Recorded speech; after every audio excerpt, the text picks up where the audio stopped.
అందరికీ నమస్కారం. నిన్న ఏదైతే నా బర్త్డే పార్టీ జరిగిందో ఒక చిన్న ఇంట్లో పార్టీ లాగా ఒక ఫ్యామిలీ ఫంక్షన్ లాగా జరుపుకోవాలన్న ఒక ఉద్దేశంతో ఆ రిసార్ట్లో మా అమ్మా నాన్నల కోరిక మేరకు మా అమ్మా నాన్నలతో కలిసి మా ఫ్యామిలీ మెంబర్స్తో కలిసి నేను జరుపుకోవడం జరిగింది. అక్కడ మా అమ్మా నాన్న ఫ్రెండ్స్, మా ఫ్యామిలీ ఫ్రెండ్స్, మా టీమ్ మెంబర్స్ మాత్రమే ఉండడం జరిగింది. అండ్ అట్లనే లిక్కర్ ఉండడం జరిగింది, సౌండ్ సిస్టమ్ ఉండడం జరిగింది. సో సౌండ్ సిస్టమ్కి లిక్కర్కి పర్మిషన్ తీసుకోవాలని చెప్పి నాకు అస్సలు అవగాహన లేదు, ఐడియా కూడా లేదు. అది అనుకోకుండా సడన్గా ప్లాన్ చేసుకొని వెళ్ళిపోవడం జరిగింది అక్కడ. సో అందుకు నాకు అవగాహన లేదు, లేకుంటే నేను డెఫినెట్లీ నేను తీసుకునేదాన్ని. నాకు అసలు గైడెన్సీయే లేదు. ఎవరైనా గైడ్ చేసినా కూడా నేను పర్మిషన్ తీసుకునేదాన్ని, లేకపోతే నేను ఎందుకు ఇలా తెలిసి చెయ్యను కదా. సో ఇదంతా ఇలా తెలిసి అయితే నేను తప్పు చేయలేదు, తెలియకుండా ఇది జరిగిపోయింది.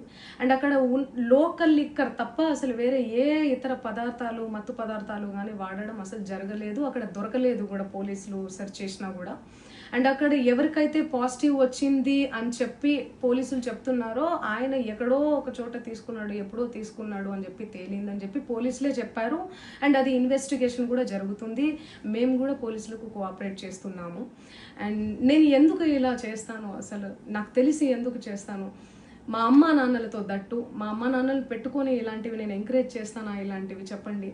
అండ్ ఒక రోల్ మోడల్గా, ఒక ఇన్స్పిరేషనల్గా ఉండాలని అనుకుంటాను, కానీ నేను ఇలా ఎందుకు నేను చేస్తాను. సో ప్లీజ్ దయచేసి మీడియా మిత్రులకు నా విన్నపం ఏంటంటే, ఆధారాలు లేని అభియోగాలు నా మీద అస్సలు మోపద్దు ప్లీజ్.